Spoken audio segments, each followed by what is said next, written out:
मंडळी नमस्कार, मी सुशील कुलकर्णी. आपण पाहताय अॅनालायझर. म्हणजे हे सांगितलंच पाहिजे म्हणून सांगतोय. ओळख राहते हो आपली. नव्या आलेल्या माणसांना नाव कळतं, चॅनलचं नाव कळतं म्हणून सांगायचं. काय सारखं सारखं सांगावं लागतं ना. आणि आपण खरंच सांगत असल्यामुळं आपलं नाव आणि चॅनलचं नाव लपवायचं काय कारण? जे खोटं बोलतात त्यांना लपवावं लागतं. खरं तर हे खोटं बोलण्याची परंपरा महाराष्ट्राच्या राजकारणामध्ये सातत्यानं चालू आहे. मला तर वाटायला लागलंय आता काकांच्या वर्णावर पुतण्या म्हणजे दादा जाऊ लागलेत की काय. बिनधास्त रेटून खोटं सांगून टाकायचं. बिनधास्त. काका नाही का किती वेळेला खोटं बोलतात. म्हणजे ते जॉर्ज पंचमला महात्मा ज्योतिबा फुले भेटले, दिलेलं होतं ना, ठोकून दिलेलं होतं खोटं. अगदी इतिहास ठोकून सांगून देतात. शरद पवार साहेबांनी नाही का ते मागं किती बॉम्बस्फोट झाले, खोटं ठोकून दिलं होतं. काका खोटं बोलण्यात एक्सपर्ट आहे. म्हणजे आताही मी काहीच नाही केलं असं म्हणत गेले त्या राष्ट्रपती उठवण्याच्या विषयामध्ये, सरकारच्या विषयामध्ये, पुन्हा म्हणून टाकलं चांगलंच झालं ना, राष्ट्रपती राजवट उठवली ते, असं ठोकून देतात काका.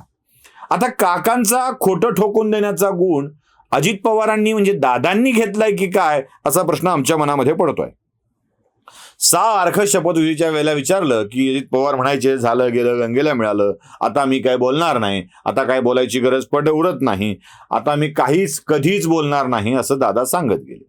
इकडे देवेंद्र फडणवीस मात्र स्फोटावर स्फोट, गौप्यस्फोटावर गौप्यस्फोट करत गेले आणि हे सगळं शरद पवारांच्याच इच्छेनं घडलं होतं असंही ते सांगून गेले. पण दादा तरीही गप्प आहेत, काहीच बोलायला तयार नाहीत. कारण बोललं तर खोटं होईल या चिंतेपोटी गप्प आहेत की खोटंच बोलायचंय म्हणून गप्प आहेत माहित नाही. चला असू द्या. दादांनी आणखी एक खोटी गोष्ट बोललेली आहे, ते म्हणजे नारायण राणेंच्या विषयामध्ये. प्रचार सभेत बोलता बोलता दादा नारायण राणेंच्यावरती असे बरसले. खरं तर मला प्रश्न होता, दादांचं आणि राणेचं काहीच वाकडं नाहीये, पण तरीही दादा राणेंच्यावरती का बरसले.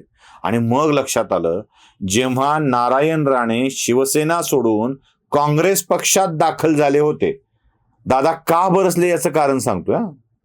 का बरसले याचं कारण सांगतोय.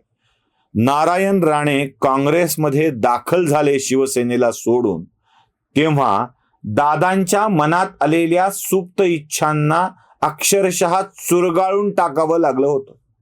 म्हणजे दादांच्या विश पेपर हातामध्ये होता. विश पेपर म्हणजे इच्छेचा कागद हातामध्ये होता. नारायण राणेंची काँग्रेसमध्ये एंट्री झालेलं दादांनी बघितलं आणि आपल्या हातातला पेपर असाच चुरगाळून फेकून दिला. आपल्या इच्छेचं दमन केलं. इच्छा काय होती हे दादांनी बोलून दाखवलेलं आहे.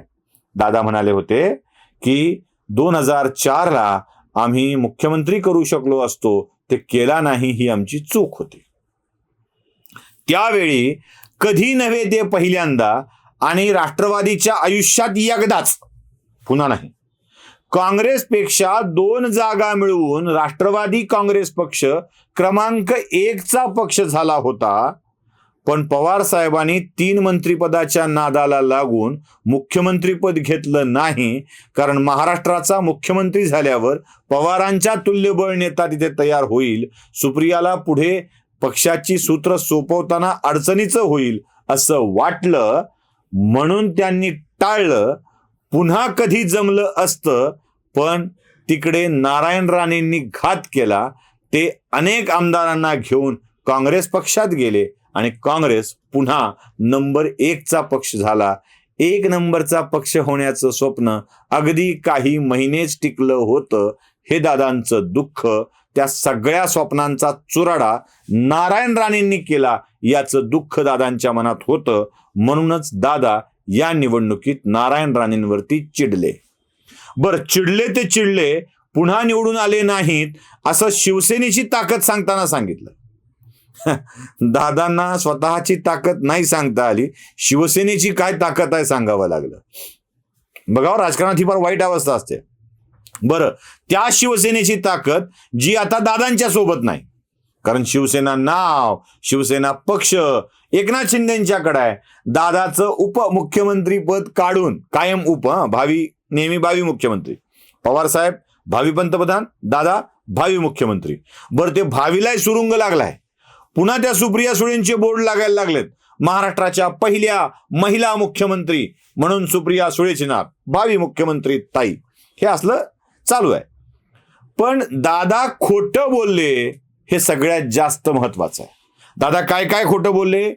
दादा म्हणाले शिवसेना जो सोडतो त्याला निवडणुकीत पराभूत व्हावं लागतं, त्याचं राजकीय करिअर संपतं. नारायण राणेंच्या विषयात जरा खोचक जहरी टीका करत दादा म्हणाले राणे पडले, राणे 3दा पडले असंही दादा म्हणाले. दादांना दोनदा पडले असं म्हणाले, माफ करा, मी 2दा पडले, म्हणजे एकदा तर बाईनी पाडलं असंही ते बोलले. आणि ते बाईनी पाडलं म्हणताना जे काही हातवारे केले होते ते राणेंनी चिडावे, त्यांच्या मुलांनी चिडावे अशा स्वरूपाचे होते. नितेश राणेंची मुलाखत बघा अनलायझरवरची, त्यात ते म्हणतात की सगळ्यात पहिल्यांदा वार होतो तेव्हा आम्ही प्रतिक्रिया देतो, आणि अशी प्रतिक्रिया नितेश राणेंच्याकडून येणं स्वाभाविक आहे. दादा तुम्हाला माहित नसेल, मला काकांना इतिहास सांगावा लागला होता, मला दादांनाही इतिहास सांगावा लागतोय, असं वाटलं नव्हतं दादा इतिहास सांगावा लागेल. दादा छगन भुजबळांनी शिवसेना सोडली होती बरं. एका निवडणुकीत पडले माझगावच्या, बाळानं कमाल केली असं बाळासाहेबांनी, म्हणजे बाळा नांदगावकरांनी, पुढे ते बाळा नांदगावकर मनसेत गेले, हे सोडून द्या, पण बाळानं कमाल केली असं म्हटले होते. आणि या बाळा नांदगावकरांच्या एका पराभवानंतर भुजबळांनी मतदारसंघ बदलला आणि येवल्यातून भुजबळ सातत्यानं निवडून येत आहेत. तुम्हाला माहित असं ना, कारण तुमच्याच पक्षाचे नेते आहेत. त्यांनी तुम्हाला टाळून उपमुख्यमंत्रीपद मिळवलेलं आहे. भुजबळांचं करिअर मातीत गेलंय का चांगलं झालंय हे तुम्हाला माहित असणार. तुम्ही ठरवा ना दादा, म्हणजे तुम्ही केलं असेल, मातीत घातलं असेल तर मला माहित नाही, पण भुजबळांचं करिअर मंत्री म्हणून सातत्यानं आम्हाला समोर दिसतंय. आता अर्थात भुजबळांनी मध्ये पाठीत खंजीरचा फोटो टाकला होता, तो कोणासाठी होता माहित नाही, काकांसाठी होता का दादांसाठी होता माहित नाही, का पृथ्वीराज चव्हाणांच्यासाठी होता, कोणासाठी तरी असेल, का आर पाटलांसाठी होता असेल, त्याच्यासाठी असेल, त्याच्यासाठी असेल, पण भुजबळांचं करिअर कसं आहे हे दादांनी सांगावं. दुसरं गणेश नाईक आहे ना उदाहरण, दादा तुम्हीच तर मंत्री केले होते, नवी मुंबईचे गणेश नाईक आठवत आहेत ना, माहिती आहेत ना, त्यांनी शिवसेना सोडली आहे बरं का, तुम्हीच तर मंत्री केलं होतं दादा, कशा करता उगीच विसरायचं दादा. म्हणजे गणेश नाईकांचं करिअर आस्था काय बाधित आहे. पोरग खासदार झालं, गणेश नाईक मंत्री झाले, ते आमदार झाले, बाकी पुतणे बितणे सगळेच राजकारणात व्यवस्थित शाबूत आहेत, काही प्रॉब्लेम झालेला नाही. हे शिवसेना सोडल्यावर सगळंच संपतं असं काही नाही. दादा नारायण राणेंचं ज्याचं तुम्ही नाव घेतलं ना, ते राज्यसभेवर गेले, मंत्री झाले, तुमच्या मंत्रिमंडळात, म्हणजे तुम्ही लोकांच्या मंत्रिमंडळात होता, तुमचं मंत्रिमंडळ नव्हतं कधी, त्यावेळेला सुद्धा नारायण राणे मंत्री होते. कधी उद्योग, कधी महसूल, असे वेगवेगळे मंत्रीपद नारायण राणेंनी तुमच्या सोबत सरकारमध्ये सहकारी मंत्री म्हणून उपभोगलेले आहेत. म्हणजे राजकारण संपत नाही हे नक्की आहे. बरं दादा तुम्ही जे पडल्याचा हिशोब सांगितलाय ना, जरा माहिती सांगतो. नारायण राणेंच्या सोबत स्वतः नारायण राणे, कालिदास कोळंबकर, आमदार भारसाखळे, माणिकराव कोकाटे, विनायक निमण आणि अजून एक आमदार गेलेले होते. त्यापैकी एक वगळता नारायण राणे आपल्या मतदारसंघातून विजयी झाले, कालिदास कोळंबकर आपल्या मतदारसंघातून विजयी झाले, भारसाखळे आपल्या मतदारसंघातून विजयी झाले, नाशिक जिल्ह्यातले माणिकराव कोकाटे विजयी झाले, विनायक निमण विजयी झाले. एवढंच नाही तर नारायण राणेंनी आपल्यासोबत आलेल्या सुरेश नवले यांना विधान परिषदेवर घेतलं, त्यांना सुद्धा आमदार केलं, राणे मंत्री झाले, मुलगा खासदार झाला, दुसरा मुलगा आमदार झाला, राणे केंद्रात आता मोठं मंत्रीपद सांभाळत आहेत. दादा याला काय म्हणायचं? उलट मी असं म्हणेल की राणे ज्या पक्षात होते त्या पक्षात, तुमच्या सहकारी पक्षात राणेंना निवडून आणण्याची ऐपत अवकात नव्हती, म्हणून राणे पराभूत झाले. राणेंनी पक्ष बदलला, पोरग आमदार झालं, राणे मंत्री झाले. पक्ष बदलला म्हणून शिवसेना सोडली, म्हणून राणे पराभूत झाले असं घडलेलं नाही आहे. राणेंच्या सोबतची सगळीच विजयी झालीत.